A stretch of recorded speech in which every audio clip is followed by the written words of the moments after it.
Hello दोस्तों, welcome back to impressive learning.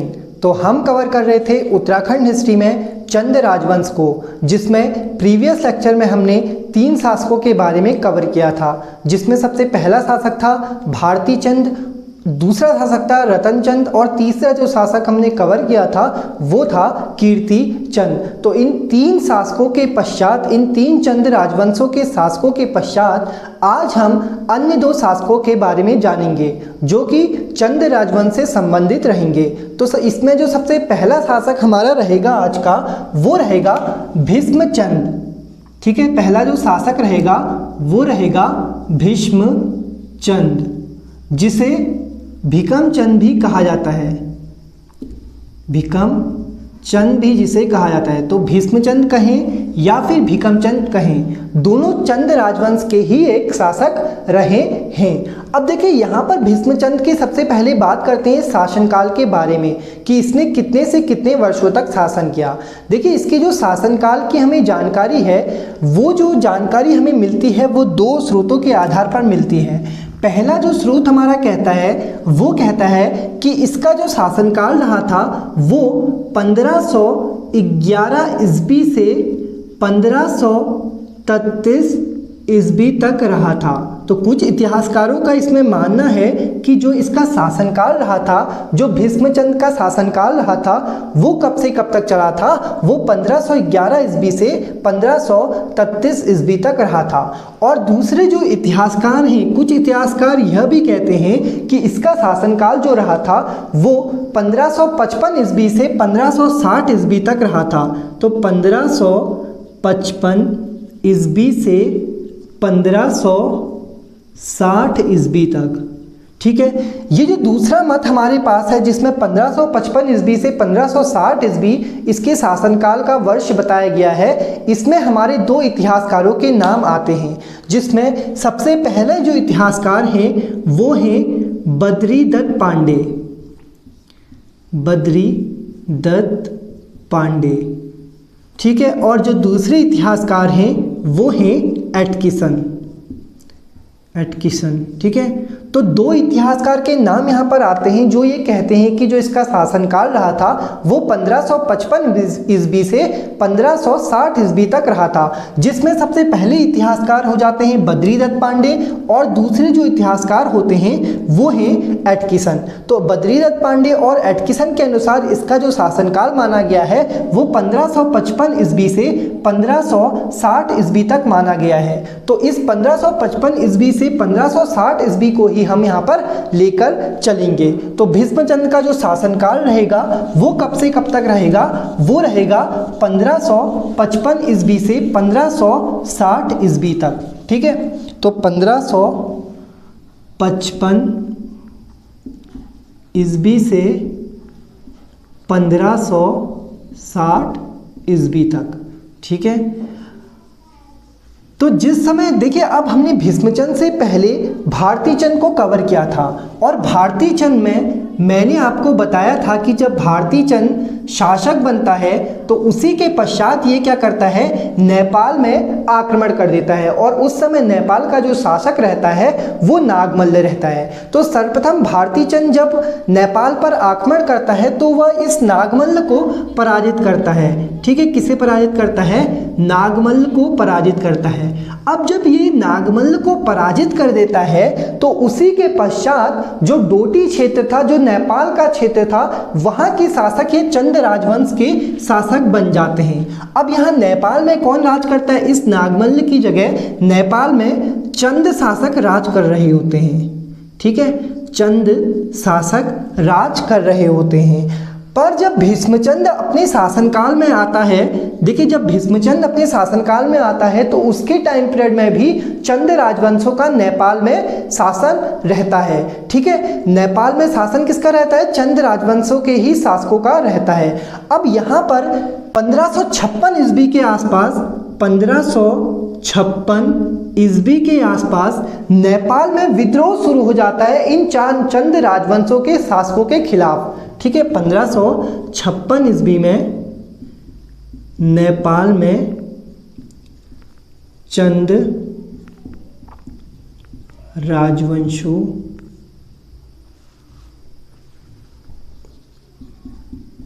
के खिलाफ विद्रोह।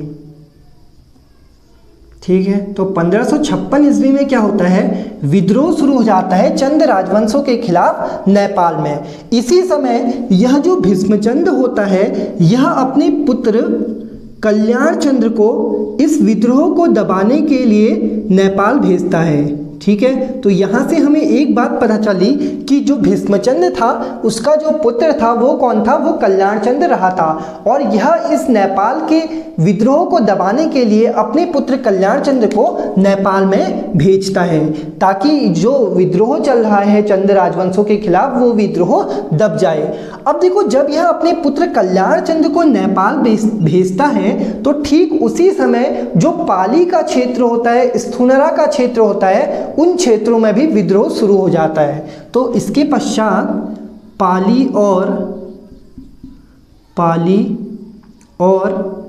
स्थूनरा के क्षेत्र में भी विद्रोह शुरू हो जाता है। ठीक है, तो यहाँ भी क्या होता है, यहाँ भी विद्रोह शुरू हो जाता है। इसी के बाद यह एक योजना बनाता है, यह सोचता है कि ये जो योजना बनाता है वो यह योजना बनाता है कि यह अपनी राजधानी को राजबुंगा से यानी कि चंपावत से अल्मोड़ा स्थानांतरित करने की योजना बनाता है। तो इसके बाद क्या होगा, ये क्या करेगा, राजधानी को चंपावत से अल्मोड़ा स्थानांतरित करने की योजना बनाएगा। ठीक है, अल्मोड़ा स्थानांतरित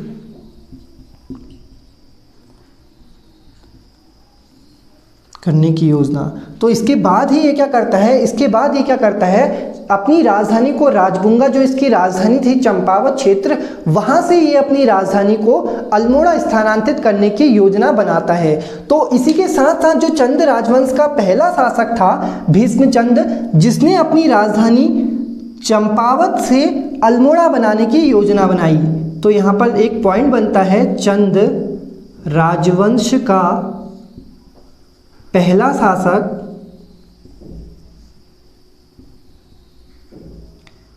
जिसने राजधानी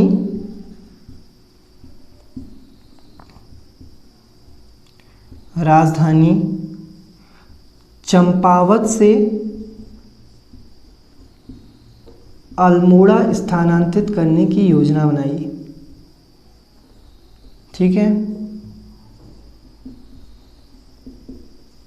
ठीक है, तो चंद राजवंश का यह पहला शासक था जिसने राजधानी को चंपावत से अल्मोड़ा स्थानांतरित करने की योजना बनाई थी। ठीक है, तो चंद राजवंश का जो भीष्मचंद्र रहा था उसने सर्वप्रथम क्या करा था, सर्वप्रथम अपनी राजधानी को कहाँ स्थानांतरित करने की योजना बनाई, अल्मोड़ा में स्थानांतरित करने की योजना बनाई। और क्यों बनाई, क्योंकि देखिए नेपाल में भी उस समय विद्रोह चल गया था और जहाँ ये राज करता था, जहाँ इसकी पहले राजधानी थी चंपावत क्षेत्र या पाली क्षेत्र, तो इसमें भी इसके खिलाफ विद्रोह होने लग गए थे। इसीलिए इसने जो राजधानी है वो केंद्र में स्थापित करनी चाहिए और अपनी राजधानी को इसने चंपावत से कहाँ स्थानांतरित करना चाहा, अल्मोड़ा स्थानांतरित करना चाहा। इसी के पश्चात जब यह सर्वप्रथम अपनी राजधानी को स्थानांतरित करने की योजना बनाता है चंपावत से अल्मोड़ा क्षेत्र में, तो सर्वप्रथम ये अल्मोड़ा में एक किले का निर्माण करता है। उस किले को हम खगमरा का किला कहते हैं। ठीक है, खगमरा का किला। तो खगमरा का किले का जो निर्माण कराया गया था वो किसके द्वारा कराया गया था, वो भीष्मचंद्र के द्वारा कराया गया था। और ये जो खगमरा का किला था वो कहाँ स्थित था, वो अल्मोड़ा जिले में स्थित था। तो सर्वप्रथम जब इसने अपनी राजधानी स्थानांतरित करने की योजना बनाई उससे पूर्व इसने एक किले का निर्माण करा जिसे खगमरा का किला कहा जाता है। अब जिस समय ये अपनी राजधानी को स्थानांतरित कर रहा होता है चंपावत से अल्मोड़ा क्षेत्र में, ठीक उसी समय रामगढ़ का एक स्थानीय व्यक्ति जिसका नाम था गणपति गजुआ ढींगा। ठीक है, गणपति गजुआ ढींगा। तो गणपति गजुआ ढींगा क्या करता है, जो कि एक खसिया मुखिया होता है। ठीक, खसिया मुखिया होता है, यह इस भीष्मचंद्र पर आक्रमण कर देता है और इसी आक्रमण में इस भीष्मचंद्र की मृत्यु हो जाती है, जिसके पश्चात संपूर्ण बारामंडल का जो क्षेत्र था वो किसके अधीन आ गया था, वो इस गणपति गजुआढिंगा के अधीन आ गया था। तो जो इसकी मृत्यु थी, जो भीष्मचंद्र की मृत्यु थी, वो किसके द्वारा करी गई, वो गणपति गजुआढिंगा के द्वारा करी गई, जो रामगढ़ क्षेत्र में रहता था और एक खसिया मुखिया हुआ करता था। अब जब इस बात का पता इसके पुत्र को चलता है जिसका नाम था कल्याण चंद्र, तो जब ये बात कल्याण चंद्र को पता चली कि भीष्मचंद्र की मृत्यु हो चुकी है, तो उसने क्या करा, उसने नेपाल के चंद्र राजवंशों के खिलाफ विद्रोह चल रहा था, वहां से इसने संधि कर ली और संधि के पश्चात सर्वप्रथम इसने इस गजुआढिंगा पर आक्रमण करा और अपनी संपूर्ण क्षेत्र को विजय करा।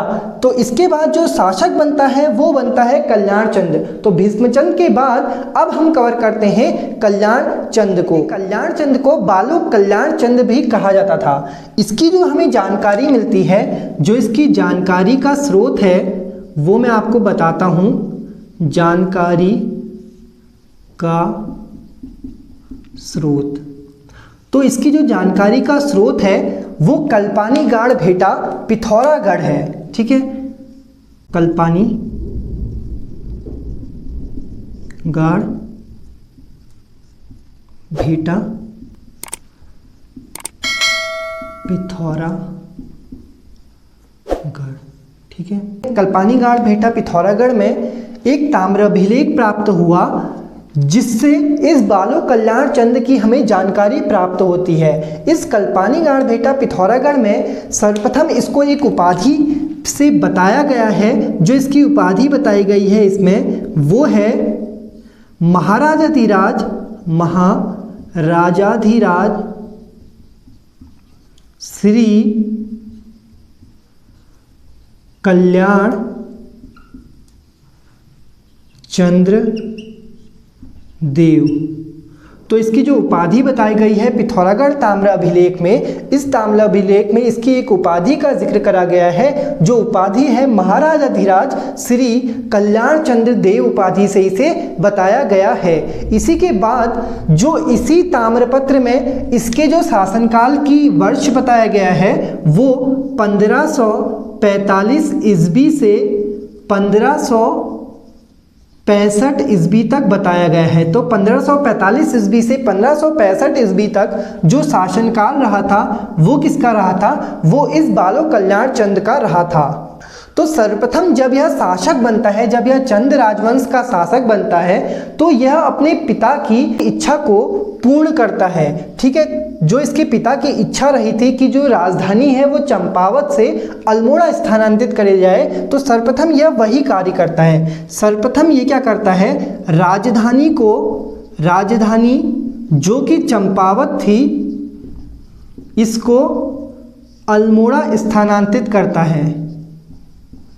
ठीक है, अल्मोड़ा स्थानांतरित करता है। तो चंद राजवंश का सबसे पहला शासक जिसने राजधानी चंपावत से अल्मोड़ा स्थानांतरित करी वह था बालो कल्याण चंद्र। तो अगर आपका क्वेश्चन बने कि किस चंद शासक ने अपनी राजधानी चंपावत यानी राजबुंगा से अल्मोड़ा क्षेत्र में स्थानांतरित करी थी, तो उसका आंसर हो जाएगा बालो कल्याण चंद्र ने। ठीक है, तो बालो कल्याण चंद्र ने ही राजधानी जो है चंपावत से अल्मोड़ा स्थानांतरित करी थी। अब उस समय जिस समय बालो कल्याण चंद्र शासन कर रहा था, उस समय जो अल्मोड़ा का नाम हुआ करता था वो आलमनगर हुआ करता था। तो आलमनगर कहाँ का पुराना नाम था अगर क्वेश्चन बने, या चंद राजवंश के शासक अल्मोड़ा को किस नाम से बताते थे, तो उसका आंसर हो जाएगा आलमनगर। ठीक है, इसी के बाद इसने क्या करा, इसी के बाद इसने अल्मोड़ा के खसियाखोला नामक पहाड़ी पर 1563 ईस्वी में एक किले का निर्माण कराया। ठीक है, तो अल्मोड़ा के खसियाखोला नामक पहाड़ी पर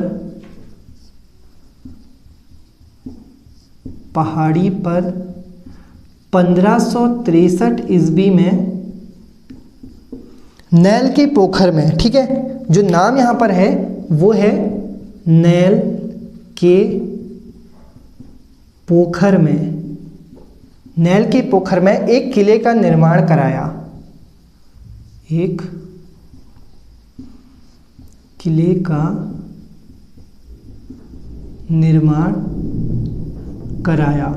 तो जब ये शासक बनता है, जब ये राजधानी को चंपावत से अल्मोड़ा स्थानांतरित करता है, आलमनगर स्थानांतरित करता है, तो उसी टाइम पीरियड पर 1563 ईस्वी में ये अल्मोड़ा के खसियाखोला नामक पहाड़ी पर एक किले का निर्माण कराता है। और ये जो किले का निर्माण हुआ था वो नैल के पोखर में करा गया था। ठीक है, तो इतनी बात आप समझ गए होंगे। अब यहाँ पर खसियाखोला नामक पहाड़ी का जिक्र हुआ है, तो देखिए जिस समय बालो कल्याण चंद राज कर रहा था उस समय अल्मोड़ा को आलमनगर कहा जाता था, और जिस समय इसका पिता भीकम चंद शासन कर रहा था तो भीकम चंद के शासनकाल में जो अल्मोड़ा का नाम था वो था खसिया खाला। तो अल्मोड़ा को खसिया खाला नाम से भी जाना जाता था। इसी के द्वारा अल्मोड़ा में एक और किले का निर्माण कराया गया जिसे हम फोर्ट मोइरा किला कहते हैं। तो इसी ने क्या करा, अल्मोड़ा के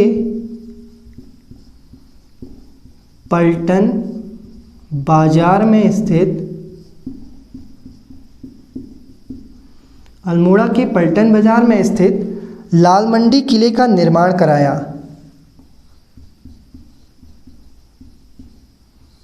लाल मंडी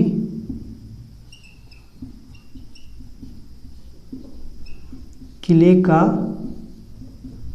निर्माण करा। ठीक है, इसी ने क्या करा, अल्मोड़ा के पलटन बाजार में स्थित लाल मंडी किले का निर्माण करा।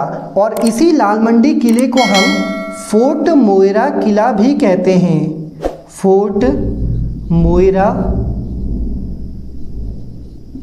किला भी कहते हैं। तो फोर्ट मोइरा किला कहें या फिर लाल मंडी किला कहें, यह दोनों का जो निर्माण कराया गया था वो कराया गया था इस बालो कल्याण चंद के द्वारा। तो इसकी जो जानकारी का स्रोत है वो है 1545 से 1565 ईस्वी तक जो है पिथौरागढ़ का एक ताम्रपत्र अभिलेख। ठीक है, ताम्र अभिलेख। तो पिथौरागढ़ के ताम्र अभिलेख से इसकी जानकारी मिलती है, जिसमें इसे महाराजाधिराज श्री कल्याण चंद्र देव बताया गया है। इसने क्या करा, जिस समय ये अल्मोड़ा जो राजधानी थी चंपावत उसको अल्मोड़ा स्थानांतरित करा और साथ साथ वहाँ एक किले का भी निर्माण कराया जिसे फोर्ट मोइरा किला कहा जाता है। तो आज के लेक्चर में हमने जाना चंद राजवंश के दो शासकों को, जिसमें पहला शासक था भीकम चंद और दूसरा जो शासक था वो था बालो कल्याण चंद।